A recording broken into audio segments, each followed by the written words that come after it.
ಅಜ್ಞಾನತಿಮಿರಾಂಧಸ್ಯ ಜ್ಞಾನಾಂಜನಶಲಾಕಯಾ ಚಕ್ಷುರುನ್ಮೀಲಿತಂ ಯೇನ ತಸ್ಮೈ ಶ್ರೀ ಗುರವೇ ನಮಃ. ಇಂಟೆಲೆಕ್ಚುವಲ್ ಲೆವೆಲಲ್ಲಿ ಹೋದಾಗ ಈ ರೀತಿ ಅನಲೈಸ್ ಮಾಡ್ಕೊಂಡೋಗಿ ಕೊನೆಗೆ ಈ ಇಂಟೆಲೆಕ್ಟ್ ನನಗೆ ಬೇಕಾ, ಇದು ನಶ್ವರ, ಇದು ಬೇಡ. ನಾನು ಸುಮ್ಮನೆ ಕೂತ್ಕೋಬೇಕಾದ್ರೆ ಇಂಟೆಲೆಕ್ಟ್ ಯಾಕೆ ಬೇಕು? ಸುಮ್ಮನೆ ಕೂತ್ಕೋಬೇಕಾದ್ರೆ ಇಂಟೆಲೆಕ್ಟ್ ಬೇಕಾ? ನಿದ್ದೆಯಲ್ಲಿ ಸುಮ್ಮನೆ ಇದ್ರೆ ಇಂಟೆಲೆಕ್ಟ್ ಇತ್ತಾ? ಮತ್ತು ಅದಕ್ಕೇನು ಕೆಲಸ? ಅದು ಡ್ರಾಪ್. ಇಂಟೆಲೆಕ್ಟನ್ನು ಯಾವಾಗ ನಿಮಗೆ ಡ್ರಾಪ್ ಮಾಡಲಿಕ್ಕೆ ಒಂದು ಶಕ್ತಿ ಬರುತ್ತೆ, then you will be in your spiritual core, spiritual ಪರ್ಸನಾಲಿಟಿಲಿ ಇರ್ತೀರಾ.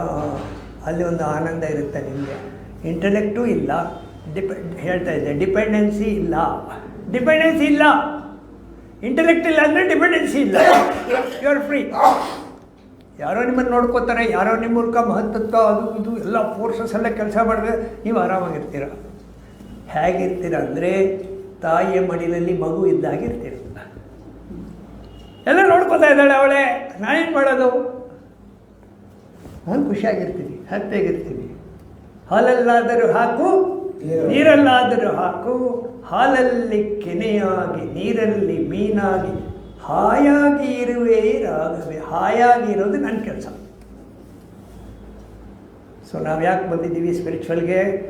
ವೇದಾಂತ ಯಾಕೆ ಬಂದಿದ್ದೀವಿ ಅಂದರೆ to get tons and tons of joy with bhoga or without ಭೋಗ.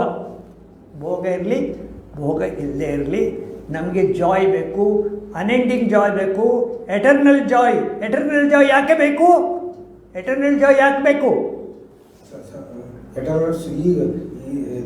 ಹೊರಗಿನ ಪ್ರಪಂಚ ಸುಖಕ್ಕೋಸ್ಕರ ಬೇಕಷ್ಟೇ. ಎಟರ್ನಲ್ ಜಾಯ್ ಯಾಕೆ ಬೇಕು? ಎಟರ್ನಲ್ ಅಂದರೆ ಅನ್ಎಂಡಿಂಗ್. ಅದು ಯಾಕೆ ಬೇಕು? ಸ್ವಲ್ಪ ಅದೇ ನಿಮ್ಮ ಸ್ವರೂಪ ಅದು. Eternal Joy is your real nature. ನಿಮ್ಮ ಸ್ವರೂಪ ಅದನ್ನು ಕಳ್ಕೊಂಡಿದ್ದೀರಾ. ಇಗ್ನರೆನ್ಸು. ನೀವು ಮಾಡೋ ಸರ್ಕಸ್ ಎಲ್ಲ ಇಗ್ನರೆನ್ಸ್ ಕಳೆಯೋಕ್ಕೆ, ಜ್ಞಾನ ಪಡೆಯೋಕ್ಕಲ್ಲ. ಜ್ಞಾನ ಒಳಗಡೆ ಇದೆ. ನೀವು ಜ್ಞಾನ ಸ್ವರೂಪಿ, ಹೌದಾ? ನಿಮ್ಮ ಇಗ್ನರೆನ್ಸ್ ಕಳೆಯೋದಕ್ಕೋಸ್ಕರ ಇದೆಲ್ಲ ಎಕ್ಸಸೈಸು. ಜ್ಞಾನ ಬರುವುದಿಲ್ಲ ಇದರಲ್ಲಿ. ಜ್ಞಾನ, ನೀವೇ ಜ್ಞಾನ ಸ್ವರೂಪಿ. ಅರ್ಥ ಆಯ್ತಾ? ಇಂಟೆಲೆಕ್ಚುವಲ್ ಆಯಿತು. ಇಮೋಷನಲ್ಲಿಂದ ನಿಮ್ಮ ಸ್ವರೂಪಕ್ಕೆ ಹೇಗೆ ಹೋಗೋದು? ಈಗ ನೀವು ಕನಕದಾಸರು, ಪುರಂದರದಾಸರು ಇದೆಲ್ಲ ನೋಡಿದ್ದೀರಿ. ಅಂಥ ಇಂಟೆಲೆಕ್ಚುವಲ್, ರಾಮಕೃಷ್ಣ ಪರಮಹಂಸರು, ರಮಣ ಮಹರ್ಷಿ, ಇವರಲ್ಲಿ ಅಂಥ ಇಂಟೆಲೆಕ್ಚುವಲ್ ಏನು ಇರಲಿಲ್ಲ ಅವ್ರ ಹತ್ರ. ಅವರು ಯಾವುದೋ ಒಂದು ಭಾವನೆ, ಭಕ್ತಿ ಭಾವನೆ, ಅರ್ಪಣೆ, ಸೆಲ್ಫ್ ಏನದು ಸೆಲ್ಫ್ ಸರೆಂಡರ್ ಮಾಡ್ಕೊಳ್ತಾ ಇದ್ರು. ಈ ಸೆಲ್ಫ್ ಸರೆಂಡರ್ ಇಮೋಷನಲ್ಲಿ ಆಗುತ್ತೆ. ಹೇಗಾಗುತ್ತೆ? ಇಮೋಷನಲ್ ಆಗುತ್ತೆ ಇದು. ನೀವು ಇಂಟೆಲೆಕ್ಚುವಲ್ ಹೋಗಿ ಓಮಿಟ್ಕೊಂಡು ಅಭಿಧೇಯ ಮಾಡಿ ಸರ್ಕಸ್ ಮಾಡಿ ಲಾಜಿಕ್ ಹಾಕಿ ಹೋಗೋದು ಒಂದು ವಿಚಾರ ಮಾರ್ಗ. ಇಮೋಷನಲ್ಲಿ ಹೆಂಗೆ ಹೋಗೋದು?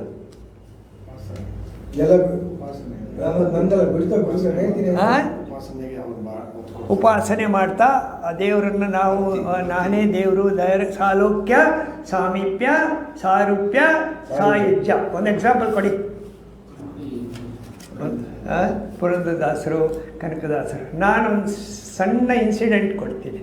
ನನಗೇನು ಅದು ಹೇಳಬೇಕು ಅಂತಾಯಿತು, ಹೇಳ್ತೀನಿ, ನೋಡೋಣ. ಸೊ ತನ್ನಿಂತಾನೆ ಇಮೋಷನಲ್ಲಿ ನೀವು ಬ್ಲಿಸ್ ಸ್ಟೇಟು, ನಿಮ್ಮ ಸೆಲ್ಫನ್ನ ನೀವು ಅಟೈನ್ ಮಾಡ್ಬೋದು. ಆವಾಗ ಏನೇನು ಪರಿವರ್ತನೆಗಳು ನಿಮ್ಗೆ ಆಗ್ತವೆ ಒಳಗಡೆ, ಅದಕ್ಕೊಂದು ಇನ್ಸಿಡೆಂಟ್ ಇದೆ. ಒಂದು ಸರಿ ಹೇಳಿದ್ದೀನಿ, ಇನ್ನೊಂದು ಸರಿ ಈ ಸಂದರ್ಭಕ್ಕೆ ತಗೊಳ್ಳೋಣ. ಯಾಕಂದರೆ you are concentrating on our I am atma Brahma, this atman is Brahman, this atman is Brahman ಅದನ್ನು ಹೇಳ್ತಾ ಇರ್ತೀವಿ. ಅದಕ್ಕೆ ಅನುಕೂಲ ಆಗೋಂಥ ಒಂದು ಇನ್ಸಿಡೆಂಟು, ಪೌರಾಣಿಕ ಇನ್ಸಿಡೆಂಟು. ಕೃಷ್ಣ ಮತ್ತು ರಾಧೆ.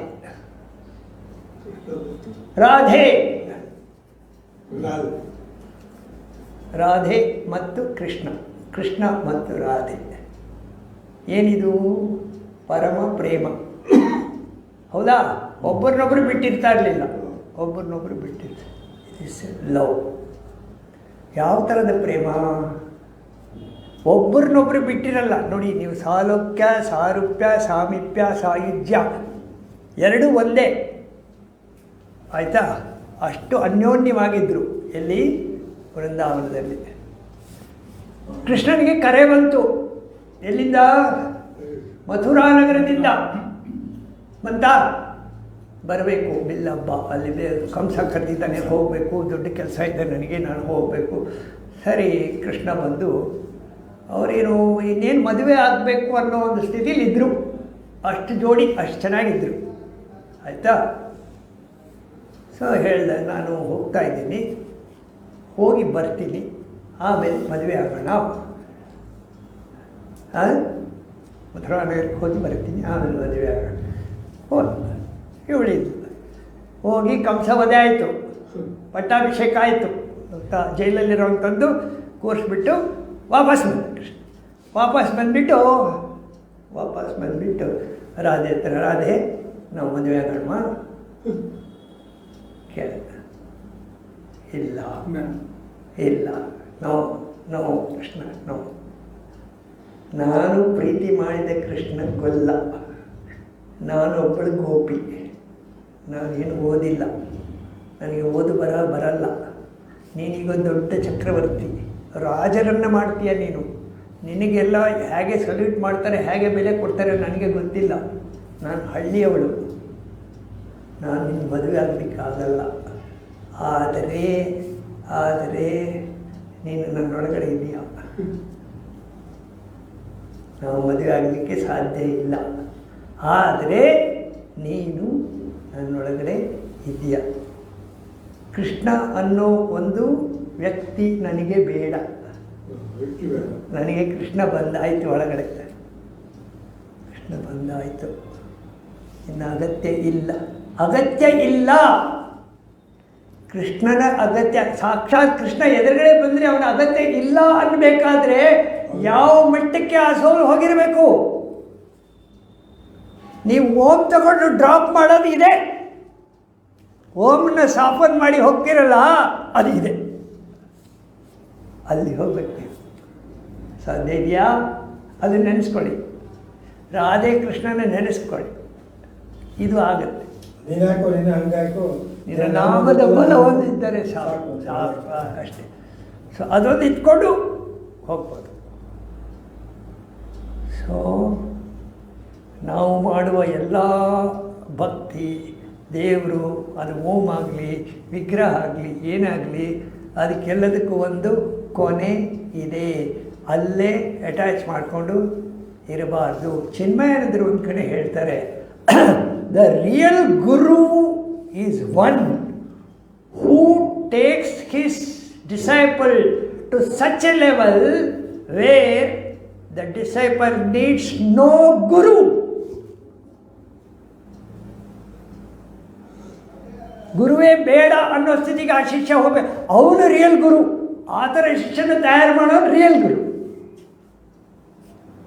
ಗುರು ಅನ್ನೋದು ಪಾಯಿಂಟರ್. ಗುರು ತಾರ್ಸೋದು ದಾರಿ ಪಾಯಿಂಟೆಡ್. ನಿಮ್ದು ಇಂಪಾರ್ಟೆಂಟ್ ಏನು? ಪಾಯಿಂಟೆಡ್ ಗೋಲ್. ಸೊ ಗೋಲ್ ನಿಮ್ಮಲ್ಲಿ ಕುಳಿತುಕೊಂಡ್ಬಿಟ್ರೆ ಆಮೇಲೆ ನಿಮಗೆ ಗುರು ಬೇಡ, ವಿಗ್ರಹ ಬೇಡ, ರಾಮ ಬೇಡ, ಕೃಷ್ಣ, ಸಾಕ್ಷಾತ್ ಕೃಷ್ಣ ಎದುರುಗಡೆ ಬಂದಾಗಲೇ ಅವಳು ನೀನು ಬೇಡ ಹೋಗು ಅನ್ಬೇಕಾದ್ರೆ ಆ ಭಕ್ತಿಯ ಮಟ್ಟ ಯಾವ ಮಟ್ಟಕ್ಕೆ ಹೋಗಿರ್ಬೇಕದು? ಯು ಆರ್ ಫ್ರೀ, ಸ್ವರಾಟ್. ಅರ್ಥ ಆಯ್ತಾ?